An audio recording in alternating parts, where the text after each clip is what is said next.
Bienvenue sur le plateau des Love Sisters. Et nous avons vraiment des invités de marque aujourd'hui. Des charmants jeunes hommes, charmants monsieur, charmantes dames et charmantes jeunes filles. Et donc nous allons commencer par Myriam. Bonjour à toutes et à tous. Merci très chère Myriam de m'avoir invité avec vous tous, les Love Sisters, pour pouvoir justement découvrir quelque chose, quelqu'un déjà, mais quelque chose qui nous tient tous à cœur, l'écologie. Et aujourd'hui, on va en parler avec monsieur Nicolas Gaudin. Bienvenue Nicolas, dans le club des Love Sisters. Mais merci pour l'accueil. Bon, donc tu es venu aujourd'hui parce que donc, vous avez remarqué, hein, il est bien carré, il est coach sportif, c'est bien ça ? C'est ça, ouais. Mais au départ, tu es aujourd'hui là pour nous parler dans un cadre d'écologie. Tu as monté une entreprise, si on peut appeler ça comme ça, oui, d'une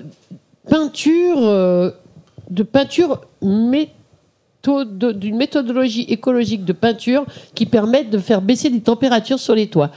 Tu peux m'aider et nous expliquer tout ça ? Ah oui, c'est intéressant là. Je vois que tu es en galère, donc je vais reprendre. Donc le terme, c'est du roof cooling. Ce qu'on propose, c'est du roof cooling. Donc moi, je suis. Oui, je voulais parler en français, c'est pour ça. Voilà. Donc c'est. Du roof cooling, explique-nous. C'est une entreprise dans laquelle je suis cofondateur avec mon associé Benjamin Baudouin, qui malheureusement aujourd'hui est bloqué sur un chantier. Donc je vais faire son porte-parole. Malheureusement, c'est bien, au contraire. Ouais, mais je vais faire son porte-parole. Mais malheureusement, il va falloir que je me débrouille tout seul. Donc. Je suis sûr qu'on va t'aider, t'inquiète. Ah, ok, je compte sur votre bienveillance. Donc le but, si vous voulez, ça va être donc il y a un aspect écologique et économique. On a essayé de faire rimer les deux parce que bien souvent tout ce qui est écologique n'est pas toujours économique. Oui, tout à fait. Oui. Donc là, ce qu'on propose nous, c'est de recouvrir tous les toits terrasses, les toits plats de préférence. Malheureusement, c'est pas encore réalisable sur de la tuile, mais sur toutes les structures comme les entreprises, les bâtiments agricoles, etc.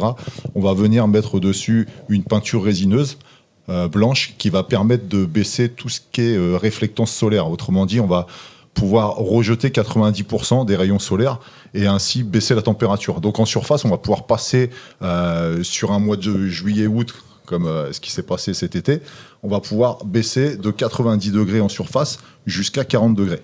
Donc moins de... Pardon, excuse-moi. Quand même. Oui, donc moins de Je vais y arriver. Ou de réflectance. Moins de reflets solaires sur le toit.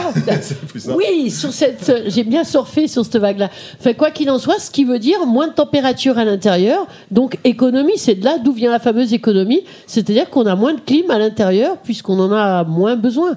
Exactement. On va pouvoir Combien de degrés on perd ? Alors, à l'intérieur, ça peut aller jusqu'à moins 10 degrés. Voilà.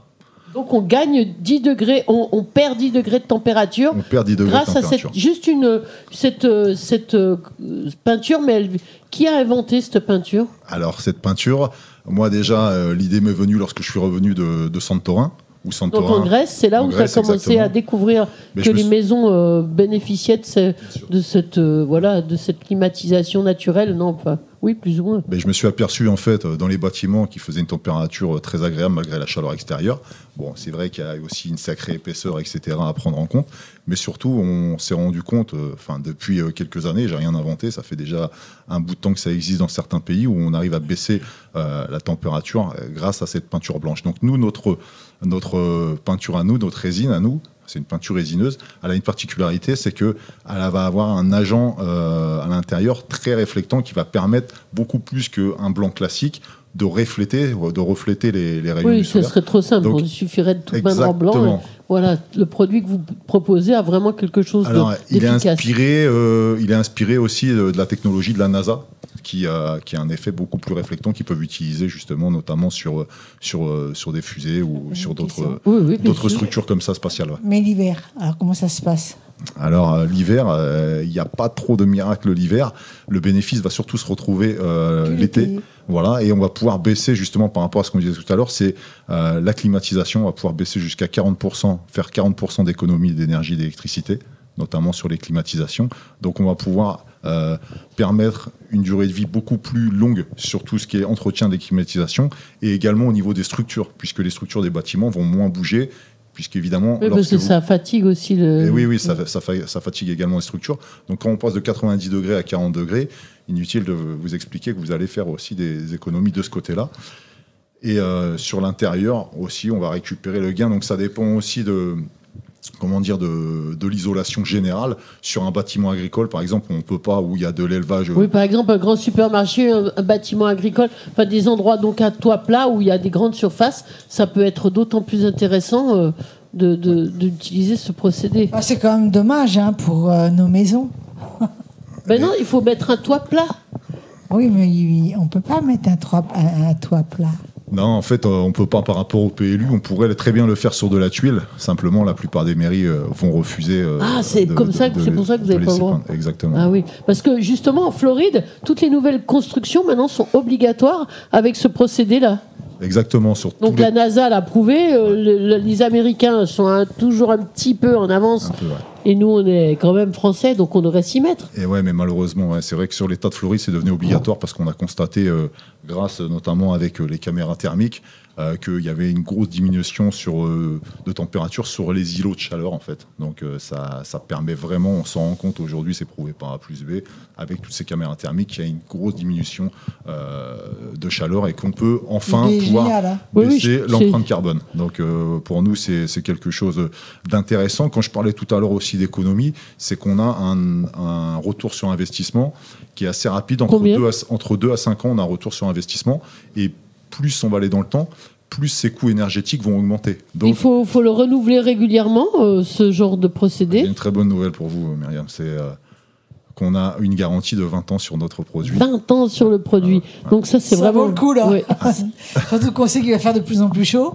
Exactement. Oui, non, c'est vraiment en plus dans notre région, on souffre souvent de la chaleur, et puis donc ce côté aussi d'économie de climatisation et bien sûr tout ce qui va avec. Si la structure ne s'abîme moins à travers cette protection, c'est génial. Et donc on parlait d'un coût. Combien le coût? On parle d'économie, mais de combien le coût de ce genre de produit? Alors, au mètre carré, comment tu calcules ça? En hors taxe, on peut le calculer entre 20 et 22 euros le mètre carré. Ah oui, c'est voilà. Quand on voit l'économie que ça peut engendrer sur les années, ça vaut le coup. Donc si on prend en compte que les coûts énergétiques vont continuer de grimper, que les périodes de chaleur vont être de plus en plus longues, ce retour sur investissement va se réduire de plus en plus au fur et à mesure du temps. Donc voilà, c'est plutôt encore dommage quand même pour nous. Mais il faut revendre vos maisons pour acheter un toit plat. Non, moi je dirais plutôt aux politiciens de nous laisser faire un peu du moment où c'est quand même quelque chose qui est bon pour l'écologie à un niveau mondial, parce qu'on n'a pas une frontière qui dit le soleil abîme plus à droite qu'à gauche, à nord ou ouest, au sud, nord, sud, est, ouest. L'écologie est bonne pour tous. Et pourquoi attendre que le décret passe, qu'on a l'autorisation de mettre ça sur nos toits? Parce qu'avant de changer tous nos toits en plat, là, on va s'ennuyer. Je croise les doigts pour qu'on vous écoute. Mais comment on peut faire? Justement, par exemple, j'ai un supermarché et mon clapier et mon poulailler, j'ai des hectares, je t'avais pas dit, j'ai des hectares de poules. Comment je fais pour vous... avec les poules? Tu veux tout savoir. Déjà, je vais déjà essayer de les mettre à l'abri avec un bon revêtement écologique et thermique. Et pour cela, déjà, vous nous contactez. Justement, tu vas expliquer tout ça à la caméra. Alors, pour nous contacter, vous pouvez nous joindre directement sur www.toitfraîcheur.fr ou .com. Vous tomberez automatiquement sur notre site. Ou nous écrire directement sur contact@toitfraîcheur.fr ou nous directement sur le numéro de téléphone qui figure aussi sur le site internet. C'est plus facile de le préciser comme ça parce que je ne connais pas de tête. Dernière chose, là tu es dans le sud, est-ce que vous envisagez de faire toute la France? À Lille, ça doit moins bien marcher.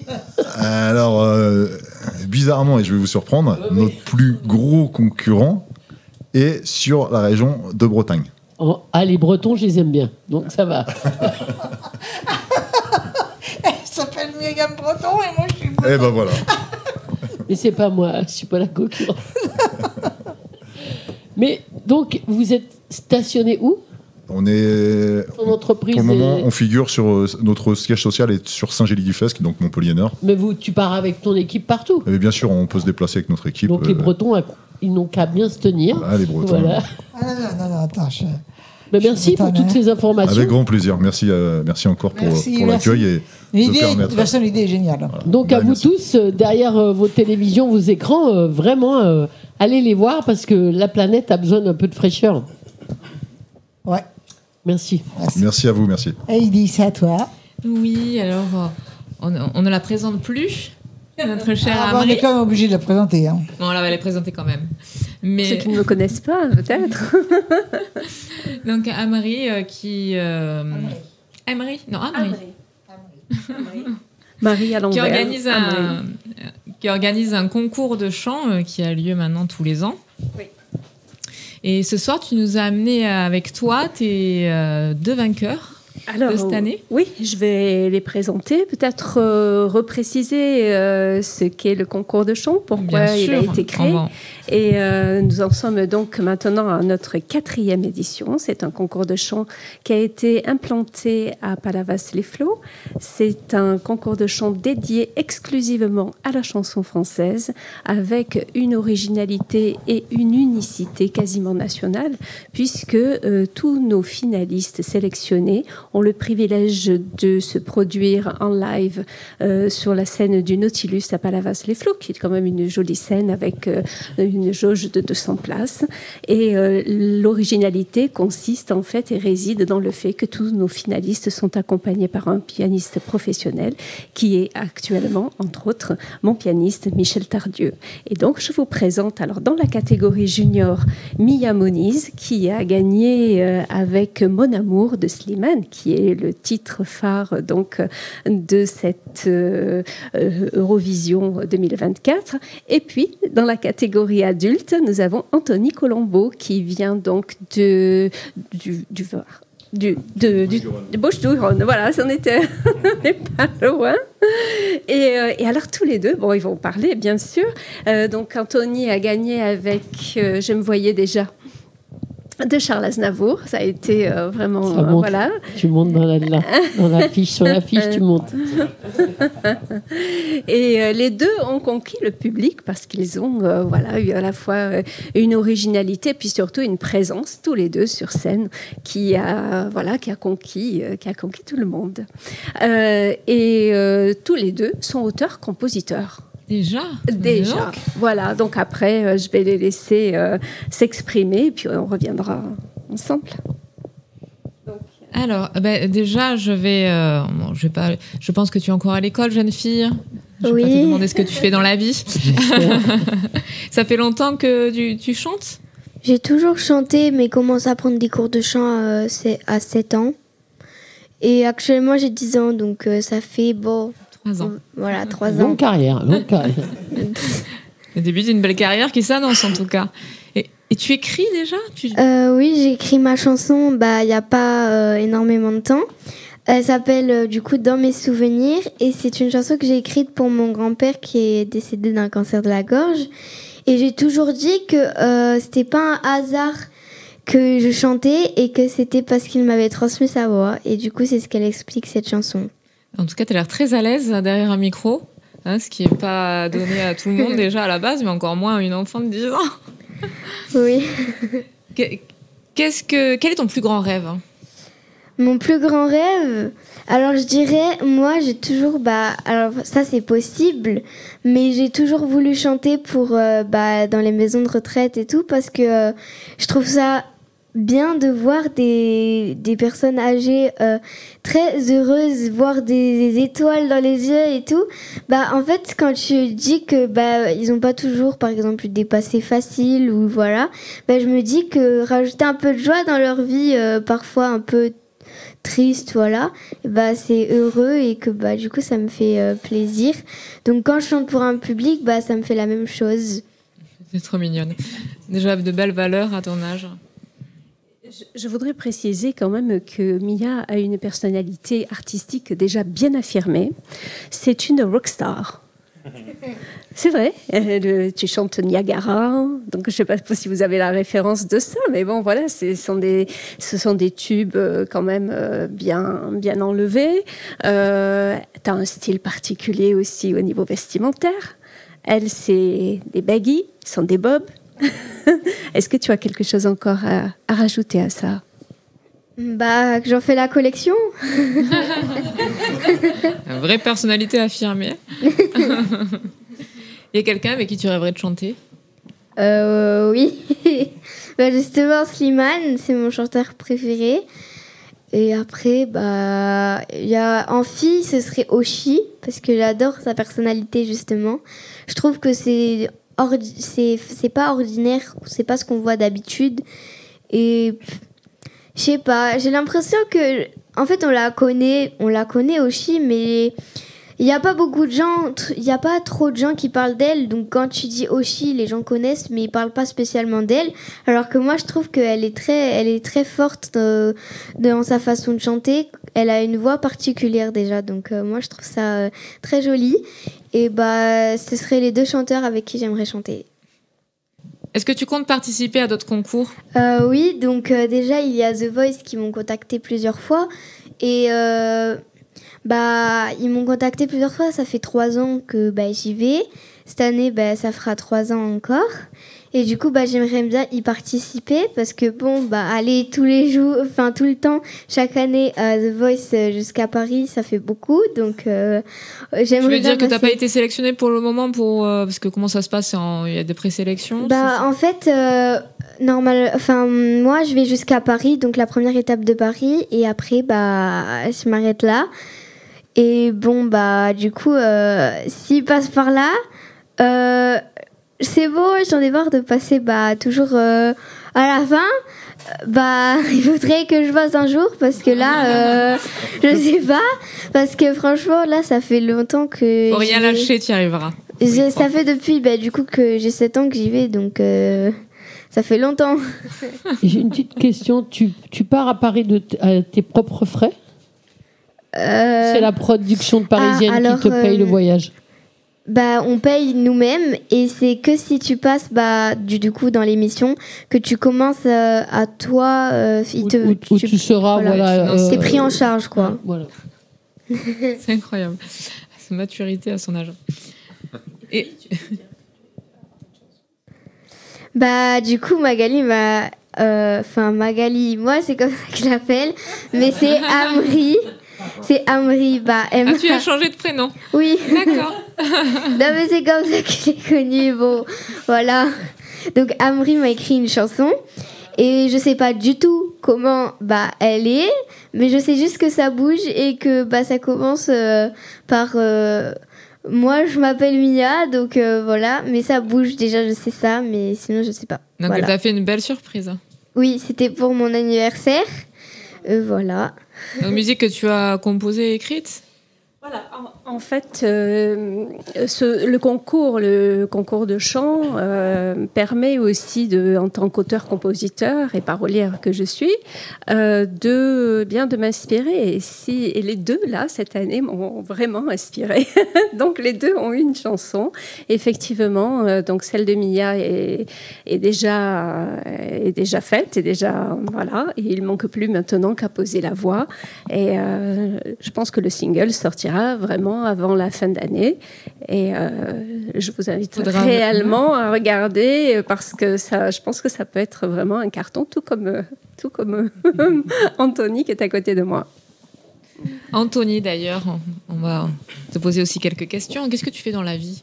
Alors là actuellement je suis à mon compte et je suis dans l'animation de manière générale. Ça fait 10 ans mais là actuellement je suis formateur, donc animateur et directeur. Enfin, formateur d'animateur et de directeur, et je dirige aussi des séjours, voilà, et ça toute l'année. D'accord. Là actuellement, je suis censé être en formation. Là. Voilà. J'ai fait la route et je repars après. Vas-y, tu peux lui demander. Des séjours de c'est des colos, des séjours à l'étranger, avec des jeunes. Qui veulent être animateurs. Non, ça c'est à part. Voilà, moi je fais d'un côté les formations. Pas tout compris, là. En fait, je suis formateur, donc ce qu'on appelle BAFA, BAFD. Donc pour former des animateurs et des directeurs sur le terrain. Et puis à moi, à côté, je suis directeur. Donc je prends des jeunes avec moi et je pars comme une colo, quoi. Voilà. D'accord. Voilà, c'est ça. Et du coup, d'où t'es venu ça fait longtemps que tu as cette passion pour le chant ? Oui, ça fait longtemps. Ouais, je pense depuis tout petit. Hein, aussi loin que je m'en souvienne, du moins. Après, j'ai eu des inspirations différentes au fur et à mesure des années. Mais je pense que l'écriture est arrivée assez tard, je dirais. Je pense vers 17-18 ans. Où j'ai commencé à écrire mes premières chansons. Voilà, j'ai été inspiré par Renaud au départ en écoutant les CD de mes parents, puis après ça a été Brel, qui m'a beaucoup inspiré, quoi. Quel est ton instrument de prédilection ?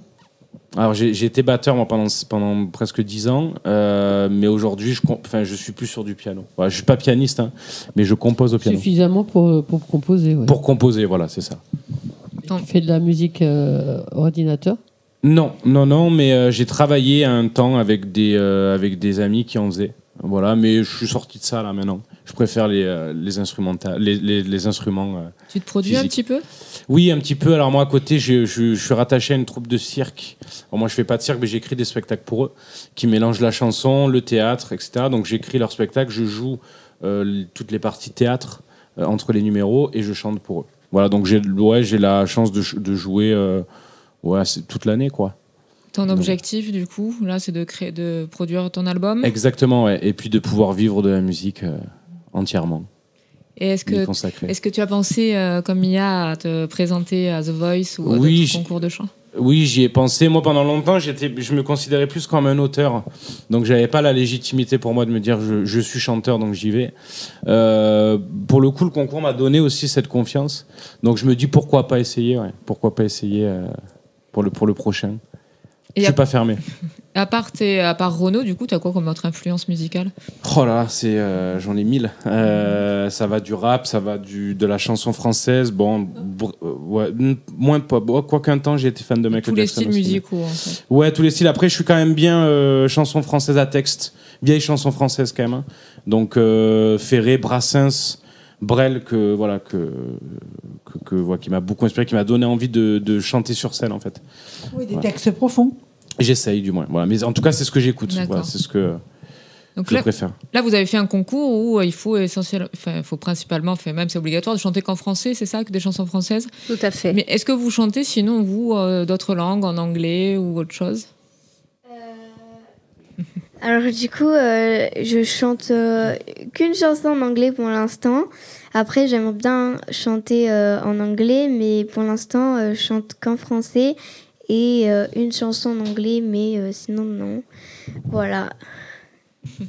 Moi, en fait, comme je suis rattaché beaucoup aux mots, je suis pas du tout bilingue. Bien au contraire. Donc, en fait, je suis pas à l'aise. Ça m'est arrivé sur des spectacles de chanter en anglais. Mais pourquoi pas, encore une fois, je suis pas fermé. Mais c'est pas naturel, quoi. Voilà. C'est pas obligatoire non plus. Et c'est pas obligatoire, voilà. On est bien d'accord. Hein. On peut faire un mélange aussi, un medley. Hein. On peut faire un mélange, ouais, c'est vrai. Du coup, tu les suis un petit peu parce que tu es coach vocal aussi. Oui, tout à fait. Donc, on va travailler ensemble avec Anthony. Et là, je suis ravie parce que j'ai une de mes petites élèves qui est en finale d'un concours de chant. Donc, on attend bientôt la réponse. Voilà, on le saura. On le saura. Aujourd'hui, demain Bientôt. Je n'ai pas encore la date. Mais ce que je peux dire, c'est qu'en fait, être souple aussi dans le fait de chanter d'autres langues ouvre des portes et ouvre à d'autres styles. Et ça, c'est hyper important. Alors, le concours est effectivement en français parce que souvent, ce que j'entends chez beaucoup d'artistes, c'est que le fait de chanter dans d'autres langues, en fait, on oublie la profondeur, on oublie l'émotion, on oublie le sens, on oublie l'intention. Et donc, pour moi, c'était hyper important, puisque je chante en plusieurs langues, moi. Donc, du coup, je chante au moins en 4 langues. Donc, pour moi, c'était évident qu'il fallait revenir d'abord à la base. Et puis le répertoire français est tellement riche. Justement, il y a quoi comme autre critère qui est vraiment requis pour faire ce concours ? Les critères de jugement jugement. En fait, déjà pour s'y présenter et après de jugement. Pour s'y présenter, toute personne peut s'y présenter. Il y a plusieurs catégories. Il y a la catégorie interprète junior, interprète adulte et auteur-compositeur interprète. Voilà, ce sont 3 catégories. Et donc là, c'est l'année précédente. Donc nous avons eu quand même, nous avons doublé le nombre d'inscrits par rapport à la 2e édition. Et nous avons des gens de toute la France qui sont venus. Et on a même poussé, comme dirait Nougaro, la corne, mais pas vers l'Espagne, mais par contre vers la Belgique. Et c'est retransmis, c'est filmé? Pas encore, mais nous progressons chaque année. Nous améliorons nos process et nous améliorons. Je me permets une petite parenthèse par rapport à ce que tu parles. Justement, tu proposes à des auteurs-compositeurs de chanter en français ou de donner une direction, donner la pureté d'une langue. Je pense qu'avant tout et pour tout, l'important, je pense que c'est que chaque artiste qui est en nous, quel que soit l'art qu'on fasse, qu'on ne cherche pas à copier, qu'on cherche surtout à être... Même si on copie, parce que tu n'as pas dit chanter une chanson tu as bien dit interpréter. Et je pense que c'est important que, quand un texte te parle, une musique te parle, rester toi-même. Et on peut dire une chanson d'amour, une chanson de quel que soit. Je prends la chanson que tu as décrite de Charles Aznavour. L'important, c'est pas une chanson de Charles Aznavour, c'est la manière dont Anthony va la présenter. Et là, je pense que la personnalité de chacun est la priorité. Tout à fait. De toute façon, la phrase clé de ce concours, c'est « Glissez-vous dans votre peau d'artiste et venez vous exprimer sur la scène à travers ce concours-là, parce que c'est une possibilité pour vous de vivre quelque chose d'exceptionnel. » Voilà. Donc, et effectivement, c'est la personnalité qui est avant tout regardée. Et c'est pour ça qu'ils l'ont emporté, parce que des clones, on en a passé en audition. Mais ça, c'est pas intéressant. Ce qui est important, c'est justement l'originalité et de sentir qu'en face de nous, on a quelqu'un. On a tout à fait un artiste à part entière. Et est-ce que vous diffusez un petit peu ce que vous chantez, ce que vous faites sur les réseaux? Est-ce que le public peut voir un petit peu ce que vous faites? Moi, oui. Donc, j'ai un Instagram qui s'appelle Mia Moniz. Regardez la caméra. Donc, moi, j'ai un Instagram qui s'appelle Mia Moniz. Donc, M-I-2-L-A et Moniz, M-O-N-I-Z, off, donc O-2-F. Et c'est comme ça sur toutes les plateformes, donc même YouTube. Voilà. Et si vous voulez écouter ma chanson, elle s'appelle Dans mes souvenirs. Et pour la trouver plus facilement, il faudrait écrire Mia Moniz, parce que c'est pas la plus connue non plus. Hein. Pas encore. Ouais. Et toi, du coup? Alors moi, oui, j'ai un Instagram aussi. Alors c'est a.colombo, donc _a.colombo, C-O-L-O-M-B-O. Et il y a 3 ans de ça, j'ai sorti un premier EP de 5 titres qu'on peut trouver sur toutes les plateformes de streaming, Spotify, Deezer, Apple Music. Et voilà, si on tape Fenêtre, donc c'est le titre de l'EP. Et le nom d'artiste, c'est Colombo, C-O-L-O-M-B-O, avec un O barré sur le premier et le dernier. Voilà. C'est technique comme nom. C'est technique un peu, ouais. C'est pour ça que je change là. Alors, je vais terminer peut-être en disant que les inscriptions au concours de chant Le Royaume de la chanson française 4e édition sont ouvertes. Vous pouvez nous contacter à l'adresse suivante concourschantlrcf@gmail.com. Et si vous voulez retrouver les prestations des 2 gagnants qui sont à côté de moi, vous allez sur la chaîne YouTube du concours de chant Le Royaume de la chanson française. Merci de nous avoir accueillis. Merci à vous. Bravo, merci. Merci.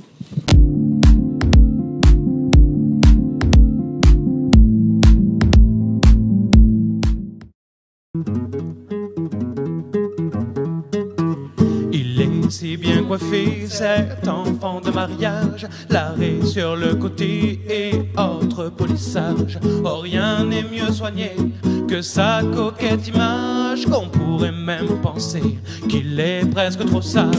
Il est si souriant, cet enfant de mariage, l'air niais, bête et charmant et autres maquillages. C'est devenu si rare, cet éclat dans les yeux, qu'on pourrait presque croire qu'il est vraiment heureux. Mais n'oubliez jamais que n'importe quel enfant, tout bien sage qu'il est, ne le reste jamais longtemps. Oh, n'oubliez jamais que derrière chaque enfant, tout souriant qu'il est, se cache un vrai sacripant. Il est si bien portant, cet enfant de mariage, les souliers luisants sous pompe pompeux habillage. Oh, rien n'est plus coûtant que sa noble tenue, qu'on a le sentiment qu'il est bien entretenu.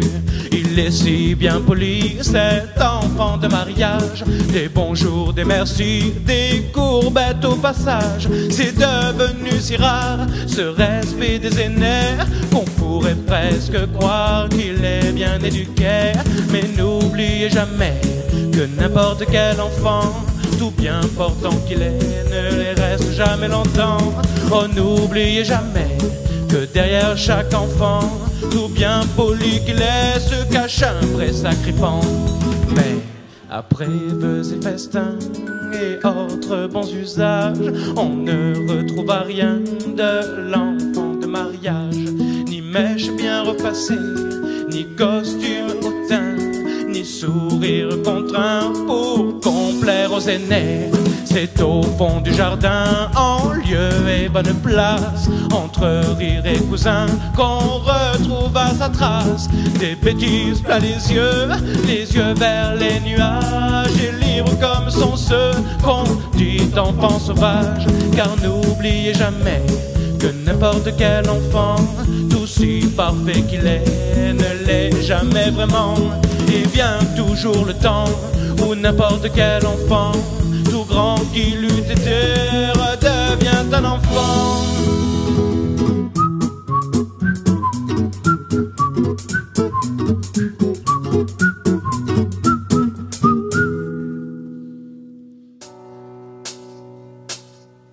Mon amour, dis-moi à quoi tu penses, si tout ça a un sens. Désolée si je te dérange. Mon amour, te souviens-tu de nous, du premier rendez-vous? C'était beau, c'était fou. Je t'aime, je sais pas pourquoi. Je rejoue la scène, mais c'est toujours la même fin qui recommence. Tu n'entends pas ma peine. On en fait quoi? Est-ce que tu m'aimes ou pas? Mon amour, je ferai tout ce que je peux. Un océan dans le feu, l'impossible si tu le veux. Oh, mon amour, allez, reviens à Paris. Fais-le pour nous, je t'en supplie. Je me promets, j'ai compris. Je t'aime, je sais pas pourquoi. Je rejoue la scène, mais c'est toujours la même fin qui recommence. Tu n'entends pas ma peine. On en fait quoi? Est-ce que tu m'aimes ou pas? Dis-moi l'endroit, je t'attendrai. Si tu ne reviens pas, je t'attendrai. C'est bête, je sais, je le ferai. Rempli d'espoir, je t'attendrai. Je t'aime, je sais pas pourquoi. Je joue la scène, mais c'est toujours la même fin qui recommence. Tu n'entends pas ma peine. On en fait quoi? Est-ce que tu m'aimes?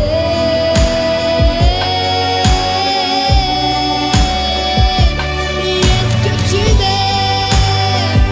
Est-ce que tu m'aimes? Est-ce que tu m'aimes ou pas?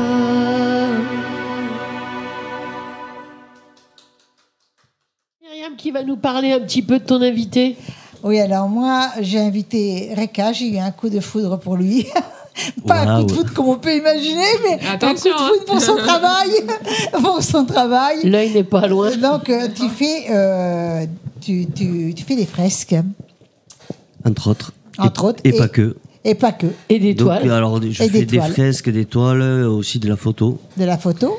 Mais bon, j'ai commencé par le dessin et un point commun avec la demoiselle juste avant. J'ai démarré très petit dans le dessin. Et dans mon évolution à l'adolescence, donc il y a eu la mouvance hip-hop avec le graffiti. Donc je me suis mis à taguer et c'est un peu le graffiti, le tag qui m'a amené à faire mes dessins en couleur, donc à peindre mes dessins. D'où le fait que je fais des toiles peintes de mes dessins et que je réalise toujours aujourd'hui des fresques où je décore des murs pour des associations, pour des particuliers. Des grands murs, des murs entiers. Ouais, des grands oui. murs. Là, D'accord. en l'occurrence, il n'y a pas si longtemps que ça, j'ai fait pour une association à Frontignan, l'école du rire, internationale du rire, de Corinne Cosseron. Un mur qui doit faire presque 16 mètres de long sur Oh là, c'est un travail de combien de temps? 4-5 mètres. Là, j'ai passé 4 jours. 4 jours? Et ouais. D'accord.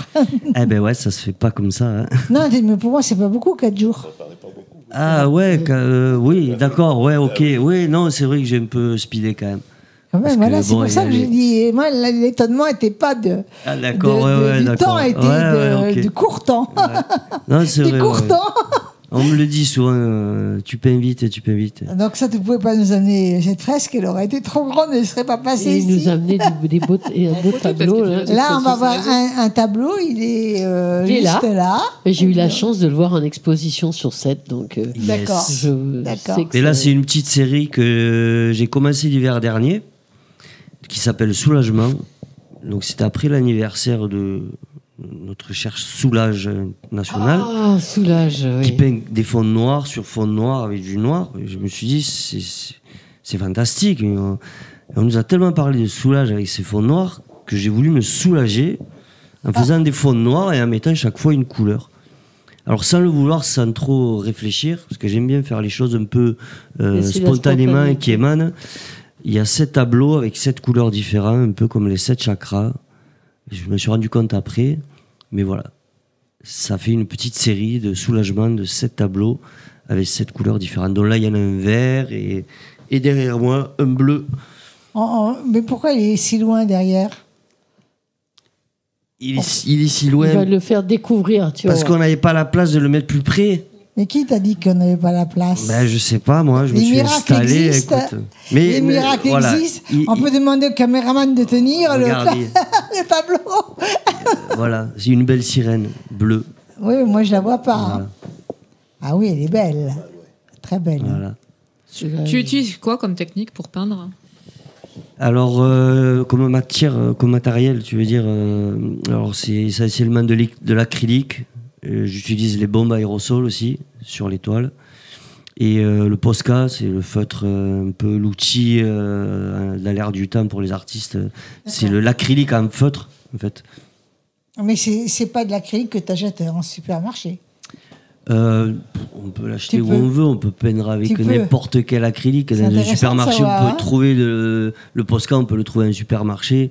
Et comme on peut trouver dans des magasins spécialisés. Pas magasin spécialisé, tu auras plus de variantes de couleurs, non? Non, pas forcément. C'est qu'une histoire un peu d'éthique et de marque. Et enfin, pour moi, c'est du commerce, tout C'est ça. que du quoi. commerce. C'est que, oui, tu as raison. Mais je veux dire, le Posca, par exemple, qui est un marqueur très cher, dans un spécialisé, tu vas le payer cher. Et peut-être un jour, il va y avoir une promo à Carrefour et la même boîte, tu vas la trouver vachement moins chère. Mais voilà, donc tout ça, c'est voilà. Commercial. C'est commercial. Donc, tu nous as amené de toiles, là, de belles toiles. Et je ne sais pas si tu as envoyé des photos. Oui, j'ai envoyé quelques photos. On va les regarder un peu. Voilà. Hein. Et quelques photos de photos aussi. Et je crois que j'ai envoyé aussi une photo d'une fresque graffiti, un peu plus street art, comme on dit aussi D'accord. maintenant. On va faire un retour en arrière quand même. Parce que comme tu as été tout jeune, tu as dessiné avant de connaître le graffiti. J'aimerais savoir qu'est-ce que tu dessinais. Mais Alors, tout simplement, quand on est enfant, déjà, on n'a pas de limite. C'est ça. On n'a pas de barrière. C'est pour ça que ça m'intéresse. On n'a pas. Et je pense que ça intéresse tout le monde. On n'a pas de choses qu'on nous a inculquées. Et c'est au fur et à mesure qu'on grandit qu'on nous apprend des notions, des règles. Et quand on est enfant, en fait, on dessine tout. Moi, je dessinais des planètes, je dessinais des vaisseaux spatiaux, je dessinais des champignons, je fais tout ce qui me passait par la tête. En fait, moi, petit, on me mettait un cahier de brouillon pendant que je passais des moments en famille. Et moi, je remplissais les cahiers. Et à l'école, un don pour le dessin. Et alors voilà. Depuis tout jeune, pas le même âge. Voilà, ce que je voulais dire, c'est que chez moi, ma mère dessine très bien. À l'école, elle était ASEM, elle travaillait avec les enfants et les institutrices, et on lui demandait de dessiner Mickey, Donald et compagnie. Ma sœur est aussi douée en dessin. Et j'avais mon grand-père, mes oncles, tous, ils peignent, ils dessinent, ils font de la photo. Donc, quelque part, voilà. Donc, on a ça en nous, quoi. Donc, tu fais aussi de la photo, tu m'as dit tout à l'heure. Ouais. Donc, qu'est-ce qui t'inspire? Alors, avant de parler de ce qui m'inspire, la photo, ça a été toujours un support dont je me suis servi pour un peu figer les moments instantanés de la vie. Donc j'avais toujours moi un petit appareil où j'étais celui dans l'équipe, la bande de copains en festival ou en sortie, je sais pas où, à faire des photos. Et depuis 2019, j'ai décidé de m'y mettre un peu plus sérieusement parce que justement avec les réseaux sociaux et tout ce qui se développe au niveau de l'image, ben, j'avais de plus en plus envie de concrétiser mon travail photo et d'en faire ressortir des représentations artistiques en dehors de ma peinture.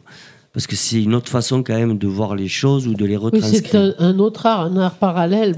C'est un autre art, mais ça peut lui donner aussi d'autres idées pour ces toiles. Voilà, disons que pour moi c'est un peu une continuité. Ça m'arrivait de faire des photos et à partir d'une photo que j'ai trouvée bien, de démarrer une toile. Ça m'arrive sur certaines toiles d'avoir collé des parties de mes photos et de partir de la photo pour faire ma toile. Voilà, ça c'est bien. Voilà. Et tu as prévu des expositions là prochaines? Alors la dernière expo, là, vu qu'on était au mois d'octobre, donc la dernière c'était au mois de septembre à l'Open Space à Sète, avec donc deux amis photographes, Sandrine Manière et Michel Devoix qui est belge. Et donc on a fait une expo collective sur le thème du parking. Parce qu'il y a une histoire de parking à Sète, on ne sait pas ce qui se passe. Donc l'idée, c'était d'exprimer à travers trois artistes photographes j'espère que c'est pas glauque. Notre sensation parking. Donc l'expo s'appelait Parking. La politique tourne autour du parking. C'est bien que tu l'aies immortalisé.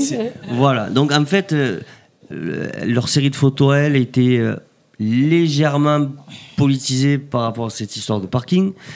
Et pour que ça passe mieux, ils m'ont demandé, Rika, fais-nous, toi qui aimes bien prendre des modèles en photo, fais-nous ton délire parking. Donc moi, j'ai une amie qui a posé pour moi dans un parking, et on a raconté l'histoire d'une nana qui se retrouve dans un parking, qui sort de sa voiture, et s'est fait une soirée, fin de nuit. Mais le parking est terminé.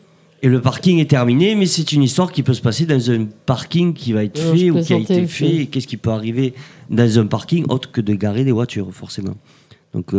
pour pas se limiter. On peut la revoir, cette expo. Il peut y avoir plusieurs parkings finalement que des parkings voitures.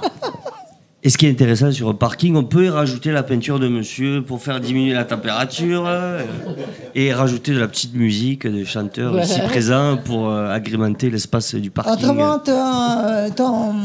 ton futur là actuel. Pardon, ton futur actuel, qu'est-ce que tu... Mon futur actuel. Ouais. Mon futur actuel. Ben aujourd'hui, j'essaie de ne pas trop me poser des questions. Je suis quelqu'un qui essaie de vivre vachement un peu au jour le jour. Tu vis que de ta passion? Je ne vis pas que de ma passion. Je suis formateur en insertion, mais dans la partie animation. C'est pour ça qu'on a des points communs là, avec la chanteuse depuis toute petite, le formateur. J'ai fait de l'animation depuis plus de 30 ans. Donc si tu cherches des gens pour faire de l'animation ou former les gens à l'animation, tu peux m'appeler. Je pense que maintenant je suis open à faire de la formation. Et je m'occupe des gens donc, qui sont RSA et j'organise moi des sorties pédagogiques, fait plutôt culturelles, des visites de musées, je fais des ateliers estime de soi. Donc par exemple l'arbre de vie, donc je leur fais dessiner l'arbre. qui évoluent au fur et à mesure des séances en faisant un travail sur leur personne, leur développement personnel. Et voilà, donc je lie un peu mes intérêts à moi, et spirituels, et social, et culturels, que je partage avec des gens de cette manière-là. D'ailleurs, on voit que tu es ta façon de t'habiller est très... Il y a un petit déjà un côté spirituel. Oui, il y a un petit côté du génie dans Aladdin. Ouais. Ah bon, il paraît, on m'a dit ça. Et j'aime bien... Ah, ça doit être ça, alors, le côté génie. Donc, je vais te demander de regarder la caméra et nous dire comment on peut te joindre. Pour me joindre, on peut me trouver sur les réseaux sociaux. Donc, sur Facebook, c'est Récapitule. R-E-K-A, plus loin P-U-T-U-L-E, Récapitule. Et sur Instagram, c'est DRECA. Voilà. Et là, il y a les chats, les MP. Donc, je pense qu'il y a vraiment beaucoup, beaucoup de choses à dire et que notre interview ne suffira pas. Non, parce que j'ai presque éclaté les 10 minutes, non? Tu les as déjà éclatés. Bon, on va arrêter. Tu les as croqués, on va dire. Tu les as croqués. Hein. Mais cela dit, nous t'inviterons vraiment avec plaisir, n'est-ce pas, les filles? Bienvenue. Une autre fois. Avec plaisir, avec mes amis photographes aussi. Oui, c'est un grand artiste que j'ai eu la chance de voir en exposition et je pense que tu as encore beaucoup de choses à nous montrer d'une de tes facettes, de tes plusieurs facettes. Alors, cher Eka, ce fut un plaisir, je parlais comme toi, tu sais, de te recevoir. Oui. Je parle comme ça. Merci de m'avoir reçu. On est très zen aujourd'hui chez reviendrai avec plaisir.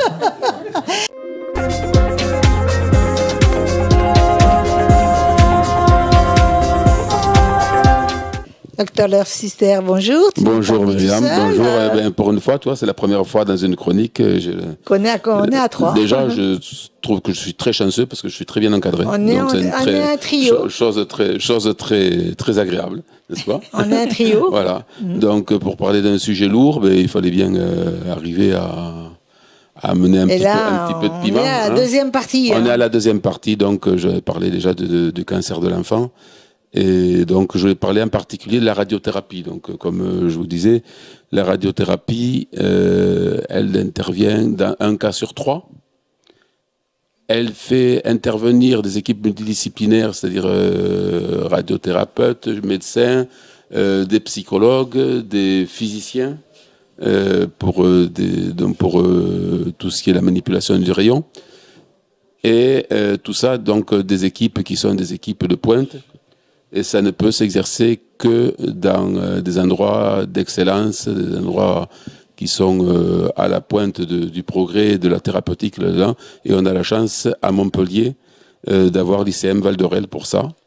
Et donc, ils ont les enfants aussi, donc à Val d'Orel. Absolument, les enfants de CHU vont à Val d'Orel pour pratiquer les irradiations. Et j'ai la chance aujourd'hui d'avoir à côté de moi donc Sandrine Moustardier, qui est l'ambassadrice d'honneur bénévole de l'ICM, et d'autant plus la chance que c'est mon ami. Écoute, je te remercie de m'avoir invité à cette émission. Voilà, je t'ai invité pour que nous parlions après d'une grande innovation. La radiothérapie, savoir comment ça se passe. Donc ça se passe dans des locaux qui sont dédiés déjà, ça ne peut pas se dérouler n'importe où. Avec des équipes de pointe, dans des endroits de pointe, ce qui signifie déjà sur le plan pratique que ça ne va pas être à côté de chaque maison et que si ça se déroule sur 4 ou 5 semaines au rythme moyen de 30-35 séances, ça veut dire que l'enfant, pendant une période relativement longue, va être déplacé de son domicile tous les jours s'il n'est pas trop loin, ou de façon durable s'il habite en Lozère par exemple, ou en Aveyron ou autre. Il ne pourra pas forcément faire les trajets tous les jours. Pas du tout, il va être en hospitalisation. Il va être en hospitalisation, et donc ça c'est déjà un premier handicap. La deuxième spécificité, je n'avais parlé la dernière fois, c'est que ça se déroule sur un organisme en pleine croissance. Donc un enfant ne se traite pas comme on va traiter un adulte. Non. Donc il va falloir en même temps donc, des équipes encore plus spécifiques là-dessus. La radiothérapie, elle va se dérouler en plusieurs temps. Dans un premier temps, on a une consultation d'annonce du traitement, où il y a des médecins, où il y a des psychologues, où il y a des physiciens, Et pendant au décours de cette séance de première consultation d'annonce du traitement, on va faire ce qu'on appelle un scanner dosimétrique. Ce scanner dosimétrique, il va servir à voir exactement la position de la tumeur et calculer exactement la dose de rayon qui va atteindre la tumeur. Tout à fait. Tout à fait. Donc, en même temps, et ça commence à devenir un peu critique, et c'est là que Sandrine va commencer à prendre toute sa place. Pendant ou au décours de ce scanner dosimétrique, il va être confectionné des moules corporels. Tout à fait. Des masques, des casques. Masques de fibres. De fibres, qui vont servir à immobiliser l'enfant. Tout à fait. Parce que tout mouvement de l'enfant entraînerait une perte à la fois d'efficacité et un danger pour les tissus qui sont autour. Parce que si la radiothérapie, c'est effectivement un traitement qui est bien ciblé sur la tumeur, contrairement à la chimiothérapie qui prend tout le corps, il faut protéger tous les tissus qui sont autour. Tout à fait. Donc ça veut dire qu'il est pratiquement attaché. Ça veut dire qu'il est plus qu'attaché, ça veut dire qu'il est vissé, boulonné à son moule et à l'appareil pour éviter absolument de bouger. Oh, il faut le préparer, le pauvre petit. Voilà, tu as dit le mot. Et donc, heureusement qu'à l'heure d'aujourd'hui, on a des techniques de sédation. On a des techniques de sédation, de l'hypnose. Il faut savoir que dans certains cas, l'enfant, c'est tellement difficile d'immobiliser l'enfant qu'à chaque séance, je dis bien à chaque séance, pendant 35 séances d'affilée, on est obligé de pratiquer une anesthésie générale. Oh là. Oh là. Hein? Alors, à l'heure d'aujourd'hui, ils évitent l'anesthésie. On évite, mais on a connu cette période. Voilà, tout à fait. Tout à fait. Hein? La deuxième chose, c'est que c'est dans une pièce qui est dédiée, dans laquelle personne ne pourra pénétrer, parce que quiconque pénétrerait dans la pièce recevrait autant de rayonnement que la personne qui est traitée, qu'elle soit adulte ou enfant. Donc, la personne et l'enfant devront être attachés et immobilisés et seuls. Hein? D'accord. Donc, on voit toute la difficulté. Et donc, devant ce drame quotidien qu'on pouvait vivre dans certains services que moi j'ai connus à l'époque, on a commencé à utiliser des techniques comme l'hypnose, par exemple. Et maintenant, on a la joie avec Sandrine. La joie, c'est un mot bizarre dans le contexte, mais enfin, c'est quand même quelque chose de très beau qu'on va vous annoncer. Je vais laisser la parole à Sandrine, tout simplement. Elle vous le dira mieux que moi.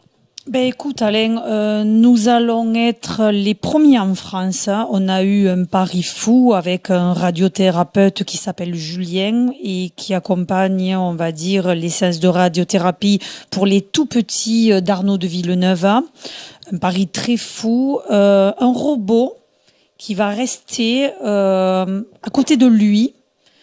C'est-à-dire, premièrement, il va aller le chercher en salle d'attente. Il va lui être présenté pendant la consultation d'annonce du traitement, déjà, je crois. Tout à fait. Oui. Tout à fait. Il ne sera pas un étranger. Voilà. Et après, le manipulateur va venir avec ce robot chercher l'enfant. Le robot va suivre et va rester avec lui toute la séance de radiothérapie. Le robot pourra communiquer avec l'enfant. Tout à fait. Voilà, lui parler, lui raconter des histoires. Tout à fait. Et je crois même, d'après ce que tu m'as dit, qu'il pourrait lui parler avec la voix du papa ou de la maman. Tout à fait. Hein? Parce qu'on rentre, l'implémente dans la mémoire du robot, la voix du papa ou de la maman, qu'on pourra synthétiser après. Tout à fait. Voilà. Donc, avec intelligence artificielle, c'est une innovation extraordinaire, parce que, bon, déjà, Cocorico, elle est française. Tout à fait. Pardon, excuse-moi. Et le projet, il date de passer le temps de préparer ce projet. Il a fallu combien d'années? On va dire, on a commencé à travailler ce projet avec l'équipe de radiothérapie et Yvanik Châtaignier, directeur de l'ICEM Val d'Orel, chargé de communication et de mécénat.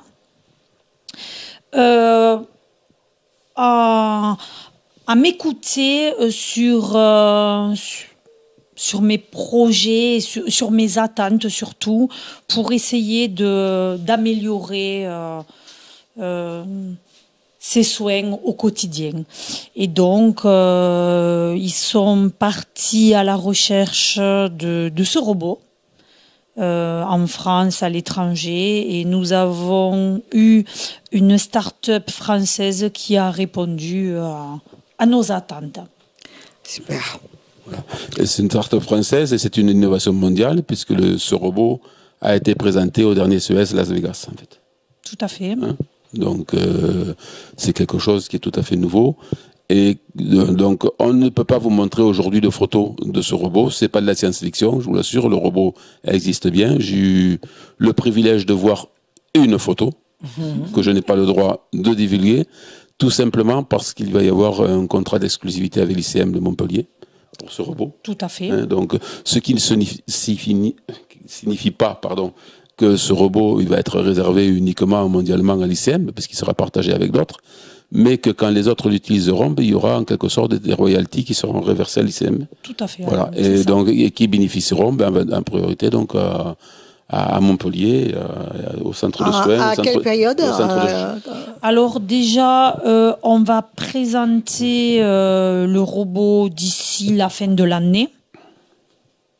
Voilà, on attend, les avocats d'ICM Val d'Orel sont en train de finaliser toutes les signatures. Puis, après l'été, on va dire, on pense au mois de novembre, nous allons le présenter. Ouais. Voilà. Je crois que ce robot sera baptisé. Alors, moi qui ai eu le privilège de pouvoir avoir une photo, je vais faire appel au plus ancien à vos souvenirs. Vous vous souvenez peut-être de la guerre des étoiles. Voilà. Alors, il y avait le petit R2D2. Voilà, le petit rond rigolo. C'est pas lui, mais c'est son grand copain, en fait. Je trouve qu'il lui ressemble beaucoup, moi, pour ce que j'en ai vu. C'est 3PO, le robot qui était tout doré, là, dans la guerre des étoiles.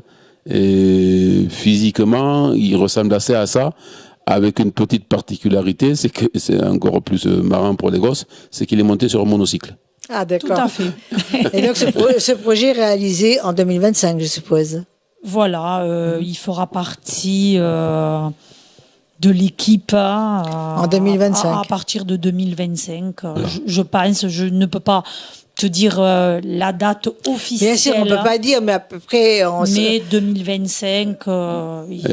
Je crois que ce qu'on peut annoncer aussi, c'est que, bon, il n'y a pas que le cancer dans les pathologies qu'on traite, et que ce robot commence à avoir un écho, et qu'on commence à y avoir une forte demande d'utilisation de ce robot pour d'autres choses que le cancer, en particulier pour la prise en charge du grand âge, des personnes âgées, grand âge dépendantes, et également, je pense aussi, pour les déficients mentaux. Tout à fait. Ah oui, très intéressant. Voilà. Donc il ne servira pas que pour le cancer, là, finalement. Alors Sandrine, bravo. Bravo Sandrine, pour ce courage et avec toute l'équipe. Bravo aussi à toute l'équipe. Ce robot, je pense qu'on peut peut-être l'annoncer. Il aura 2 marraines. Une marraine, c'est Sandrine. Oui. Et l'autre marraine? Alors, encore, je ne peux pas, tu le sais, mais je ne peux pas l'annoncer. Elle sera annoncée au mois de novembre à la concrétisation. Disons qu'elle a un rapport avec ça. Voilà, tout à fait. Tout à fait. Très bien. Voilà, on en dira un petit peu plus au mois de novembre. Très bien. Merci à tous. Merci beaucoup. On vous dit au revoir. Au revoir. Nous allons nous évader justement avec tous ces artistes. Maintenant, on va s'évader avec bienvenue à Alain Martin. Alain, prénom ?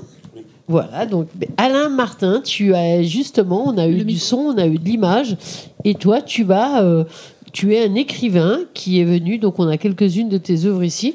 Tu as 30 ans d'écriture derrière toi, donc un jeune écrivain, voilà. Et tu as 14 livres à ton actif. Oui. Et tu es venu aujourd'hui pour nous présenter une nouvelle série. C'est une saga médiévale. Oui. Une saga médiévale. Donc, est-ce que tu peux nous en expliquer davantage ? Alors je prends celui-là. Voilà, le numéro 0, donc c'est ça ? Le tome 0, en fait, qui est comme une bande-annonce pour le cinéma, donc qui explique les 6 tomes et qui raconte toute l'histoire, enfin le résumé de toute l'histoire. Approche bien ton micro, pardon. Non, pas dans le nez. Donc ça résume les 6 tomes Et donc ici on voit bien donc, le tome 1, 2 et 3 qu'on a ici sur la table, le tome 4 qui est fini d'écrire, le 5 qui est en cours d'écriture et le 6 que je ferai en suivant. Donc pour chaque tome, il y a un mini trésor qui est caché dans une ville. Donc elles ne sont pas toutes en France, il y en a en Belgique, en Espagne. Et quel personnage retrouve-t-on Alors, il y a pas le personnage principal, c'est pas un personnage, c'est la griffe, la sainte griffe. En fait, c'est donc une griffe, c'est la griffe de l'animal du tome 2. Le tome 1, c'est le chevalier, donc qui s'est battu avec la bête et qui a pris une griffe dans sa poitrine. Donc les moines du monastère, en voulant le sauver, ont retiré la griffe, et la griffe est devenue miraculeuse et a accompli des miracles. Et donc, tout le monde veut la griffe ? Comment ? Tout le monde la veut, la griffe ? Tout le monde la veut, oui. Elle a été volée 2 fois. Et en fait, le départ de l'histoire part de Mondragon, où on a trouvé des parchemins originaux dans la ville de Mondragon. Et donc, moi, je suis... Mondragon qui se trouve à côté de Pont-Saint-Esprit. Ah, d'accord. Et ça mélange justement côté historique et voilà, c'est ça, 50%, fantastique. C'est 50% historique, donc avec les parchemins qu'on a découverts dans les archives de Mondragon, et tout le reste, j'ai dû broder pour relier et faire une histoire. Sinon, c'était difficile de tenir la route, quoi. Et l'histoire se déroule à quelle époque ? Alors, donc, ça commence là, le chevalier,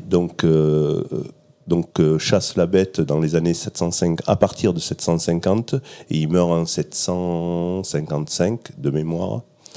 Et après, donc, les autres en suivant. Et donc, par exemple, le tome 4, c'est donc les chevaliers qui recherchent la relique qui a été volée, et donc ils sont en 1500.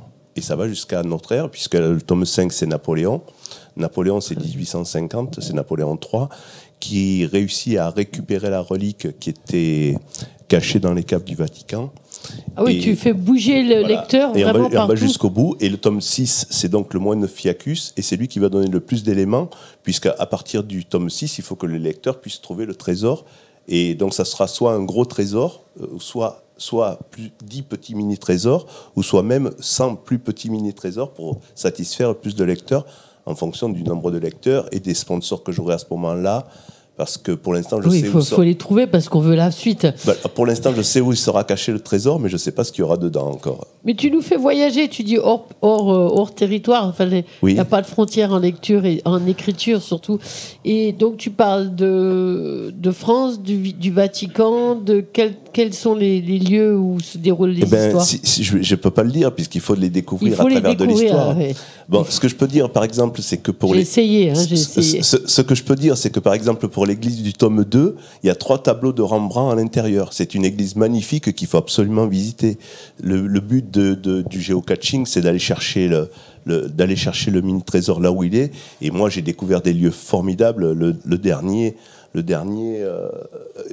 s'est passé quelque chose d'extraordinaire. Je ne peux pas le raconter. Donc le but de ton lecteur, j'espère que c'est le but, c'est qu'on prenne le livre, qu'on lise le livre et qu'on se dise, bon, maintenant on va essayer de suivre toutes ces... C'est ça l'idée, c'est du géocaching, quoi. Très bien. C'est simple, quoi. C'est pas moi qui l'ai inventé, ça. Partager la chasse au trésor avec en les fait, lecteurs. moi je dis, c'est comme une quête du Graal, quoi. C'est vraiment le même concept que la quête du Graal. Et l'avantage, c'est que d'avoir mis un mini trésor pour chaque tome, c'est que ça fidélise le lecteur jusqu'au bout de l'histoire, quoi. Et donc voilà. le numéro que tu as dans les mains, celui-là, c'est le résumé tu peux bien le montrer à la caméra. Donc, et réexpliquer. Donc, c'est vraiment le résumé pour expliquer qu'il faut acheter les autres et surtout les lire. C'est comme une bande d'annonce pour le cinéma. Surtout, il y a mon adresse mail dedans. Donc, comme ça, c'est plus facile pour me retrouver après. Et donc, ici, on voit bien le tome 1, 2 et 3. Et puis, le tome 4, 5 et 6 à venir. Voilà. Je ne sais pas si mes doigts cachent ou pas. Et du coup, on les achète tous tes livres. Donc, on les achète soit sur Facebook, donc Facebook Alain Martin. Alors, attends, ça, tu dis bien droit devant la caméra. Et puis, donc, mon adresse mail, c'est al137mar@gmail.com. Puisqu'en fait, moi, je travaille beaucoup par mail et je livre n'importe où. Et comment tu puises... C'est facile de livrer par la poste. Non, je veux dire que je les amène personnellement. Je les amène personnellement et dédicacés et marque-page avec. Ah, tu Parce dédicaces qu'à aussi la Comédie du Livre, ils vous font payer la dédicace, moi je la fais pas payer. Non, mais tu peux si quelqu'un veut une dédicace Oui, en, non, mais bien sûr, évidemment. en payant, non, mais commandant ton livre, on ne fait pas tu payer leur la fais. dédicace, bien sûr. C'est terrible de faire payer une dédicace. Ah oui, Moi, c'est je pour ça trouve que je le dis. très, C'est pour ça que je le dis. Moi, je trouve ce côté très, très malsain. Ah oui, ça. Il y a une autre demoiselle qui voudrait poser une question. Du coup, ça serait adapté à, par exemple, aux enfants de mon âge ou C'est quoi à partir de 8 ans, même si c'est écrit pour adultes, quoi. Mais c'est à partir de 8 ans, il n'y a pas de souci. Oui, c'est bon, je peux. Tu peux la lire. c'est ça. Écoute, Oui, oui. ma chérie, on cherche encore des chroniqueuses si tu veux venir travailler. Moi, j'avais une question. Qui c'est qui illustre vos couvertures? Alors, c'est mon petit-fils de 13 ans qui... Ah oui, alors, d'accord. quand il a commencé, il avait 13 ans. Maintenant, il a 17 ans. Il est en train de passer son bac. Et le premier, je lui ai fait un contrat d'édition pour la première photo. Il a montré le contrat d'édition à ses maîtresses partout. Voilà. Je suis très fier que ce soit mon petit-fils qui me fasse les dessins. Une histoire de Il y a famille. de quoi? Ah ouais, Ah, je suis il y a très, de très fier quoi de ça. Ouais. Il y a son nom dedans, Samuel Pugente. Il y a son nom à chaque fin de roman. Non, mais c'est sûr qu'il y a de quoi. Voilà. Le côté historique, le côté fantastique, le côté recherche du trésor, toute cette inspiration te vient d'où? Alors, je ne suis pas tout seul dans l'histoire. Moi, je suis juste le narrateur de l'histoire. Mais Roland a un musée de la Sainte-Griffe. Il y a la commanderie de la Sainte-Griffe à Mondragon. Il y a, on va en faire une dans mon village à Arpaillard, de commanderie de la Sainte-Griffe. On va normalement la faire. On l'a déjà faite au mois de septembre. Et donc, en décembre, on a normalement une inauguration officielle. Donc, dans votre village? Oui. Voilà, très bien. Donc ça, je pense qu'il faudrait donner vraiment... on n'a pas encore les dates. Vous n'avez pas la date, mais vraiment te retrouver sur les réseaux sociaux. Oui, mais je mettrai tout ça sur... Et voilà. J'ai un site qui s'appelle Ordre de la Sainte-Griffe qu'il faut que je réactive aussi sur Facebook. Voilà. Eh bien, merci beaucoup. Merci beaucoup. Oui, merci. Et puis, je voulais vous remercier tous aussi. Reka, je trouve que ta bague est très belle. On rigole pas, là. J'étais en train de la regarder, là. Ça brille. Ça brille, mais enfin, c'est bien, c'est pas mal. En même temps, je voulais tous vous dire merci d'être venus nous voir, d'être là et d'être présents. Merci, ma chérie. Donc, tu es engagée, tu le sais. Merci à vous, du coup. Tu penses que tu pourras faire le poids? J'habite un petit peu trop loin, je pense. Bon. Mais mis à part ça, est-ce que tu penses? Je sais pas, moi. J'ai école. Voilà. Elle a école. Donc voilà, je vous remercie tous. Merci de nous avoir reçus. Vous avez tous des idées, des idées géniales, des super chanteurs. Et merci, Amri, de mettre en valeur aussi la chanson française. Merci beaucoup. Et au plaisir de vous revoir. Merci de nous avoir accueillis. Tous, parce que là, avec les livres qui t'attendent, voilà, et toi, avec l'étoile. On va passer l'hiver au chaud à chercher de courir. Voilà. Je viendrai présenter le 6e tome. Voilà, ça va être certain. Et donc, vivement les toitures plates. les toitures plates ou les autorisations. On va économiser de l'argent, ça va être super. Donc, on vous dit tous au revoir. À bientôt. À bientôt. Au revoir. Au revoir.